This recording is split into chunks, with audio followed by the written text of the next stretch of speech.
friends, Mr. Koala here, helping Miss Griffiths out, reading you a chapter in Charlotte's Web. We're on chapter 15. About 7 more chapters to go and we'll be done with our book. I hope you're liking it. So in tomorrow's reading lesson, Thursday's reading lesson, we are going to be talking about plot and what the plot means in our stories. Plot has to do with the beginning, middle, and end of the story.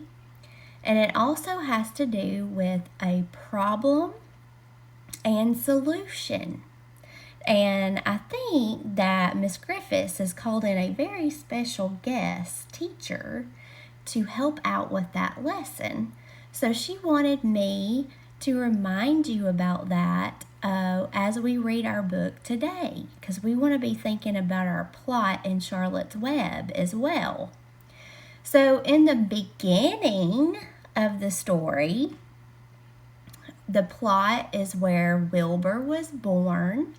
He lived with Fern at her house. Fern basically saved him from her father, doing away with him. So she took him into her arms and raised Wilbur. That was the beginning. We're heading into the middle of our story here where the problem occurs. I mean, it's kind of been there since the beginning too. Wilbur is a pig. Usually pigs are raised on a farm to eat. That's why the farmers have them. We love our bacon, right? We love our ham. So that is the big problem in Charlotte's Web. Then here comes along smart Charlotte, and she comes up with a solution to the problem, which would be to save Wilbur's life, right? And she thinks about it, and she thinks about it, and she comes up with this plan to write words in her web to save Wilbur's life.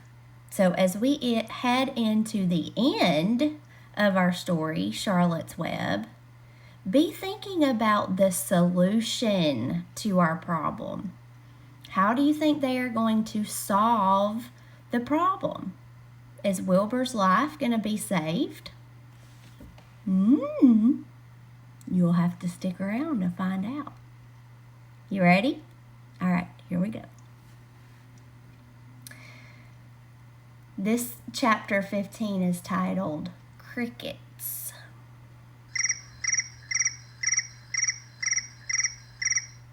The crickets sang in the grasses. They sang the song of summer's ending, a sad, monotonous song. That means over and over and over and over again. Summer is over and gone, they sang, over and gone, over and gone. Summer is dying, dying. Uh-oh, what does that mean? When do the pigs get slaughtered? After summer, right? The crickets felt it was their duty to warn everybody that summertime cannot last forever. Even on the most beautiful days in the whole year, the days when the summer is changing into fall, the crickets spread the rumor of sadness and change. Everybody heard the song of the crickets. Avery and Fern Arable heard it as they walked along the dusty road. They knew that school would soon begin. The young geese heard it and knew that they would never be little goslings again. They're growing up. Charlotte heard it and knew that she hadn't much time left. Mrs. Zuckerman at the work in the kitchen heard the crickets, and sadness came over her too. Another summer gone, she sighed. Lurvy at work building a crate for Wilbur heard the song and knew it was time to dig potatoes. Did you know that potatoes were grown underground? So you have to dig them up when they're ready to eat. Summer is over and gone, repeated the crickets. How many nights till frost, sang the crickets. Goodbye, summer, goodbye. The sheep heard the crickets, and they felt so uneasy that they broke a hole into the pasture fence and wandered up into the field across the road. The gander discovered the hole and led his family through, and they walked to the orchard and ate the apples and were laying on the ground. A little maple tree in the swamp heard the cricket song and turned bright red with having a hard time reading again today.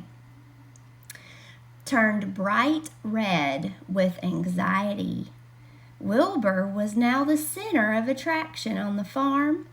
Good food and regular hours were showing results. Wilbur was a pig any man would be proud of. One day, more than 100 people came to stand at his yard and admire him. Charlotte had written the word radiant. And Wilbur really looked radiant as he stood in the golden sunlight. Ever since the spider had befriended him, he had done his best to live up to his reputation. When Charlotte's web said some pig, Wilbur had tried hard to look like some pig. When Charlotte's web said terrific, Wilbur had tried to look terrific. And now the web said radiant. He did everything possible to make himself glow. It is not easy to look radiant, but Wilbur threw himself into it with a will. He would turn his head and slightly blink his long eyelashes. Then he would breathe deeply, and when his audience grew bored, he would spring into the air and do a backflip with a half twist. At this, the crowd would yell and cheer. "How's that for a pig?" Mr. Zuckerman would ask, well pleased with himself. "That pig is radiant." Some of Wilbur's friends in the barn worried for fear all this attention would go to his head and make him stuck up. He would get a big head and not be nice to them anymore. But it never did. Wilbur was modest. Fame did not spoil him. He still worried about the future, as he could hardly believe that the mere spider would be able to save his life. Sometimes at night he would have a bad dream. He would dream that men were coming to get him with knives and guns, but that was only a dream. In the daytime, Wilbur usually felt happy and confident. No pig ever had truer friends, and he realized that friendship is one of the most satisfying things in the world. Even the songs of the crickets did not make Wilbur too sad. He knew it was almost time for the county fair, and he was looking forward to the trip. If he could distinguish himself at the fair and maybe win some prize money, he was sure Zuckerman would let him live. Charlotte had worries of her own, but she kept quiet about them. One morning, Wilbur asked her about the fair. "You're going with me, aren't you, Charlotte?" he said. "Well, I don't know," replied Charlotte. "The fair comes at a bad time for me. I shall find it inconvenient to leave home even for a few days." "Why?" asked Wilbur. "Oh, I just don't feel like leaving my web. Too much going on around here." "Please come with me," begged Wilbur. "I need you." "Charlotte, I can't stand going to the fair without you. You've just got to come." "No," said Charlotte. "I believe I'd better stay home and see if I can get some work done here." "What kind of work?" asked Wilbur. "Egg laying. It's time I made an egg sack and filled it with eggs." "I didn't know you could lay eggs," said Wilbur in amazement. "Oh, sure," said the spider. "I'm versatile." "What does versatile mean? Full of eggs?" asked Wilbur. "Certainly not," said Charlotte. "Versatile means I can turn with ease from one thing to another. It means I don't have to limit my activities to spinning and trapping and stunts like that." "Why don't you come with me to the fairgrounds and lay your eggs there?" pleaded Wilbur. "It would be wonderful fun." Charlotte gave her web a twitch and moodily watched it sway. "I'm afraid not," she said. "You know the first thing about egg laying, Wilbur." "You don't know the first thing about egg laying, Wilbur. I can't arrange my family duties to suit the management of the county fair.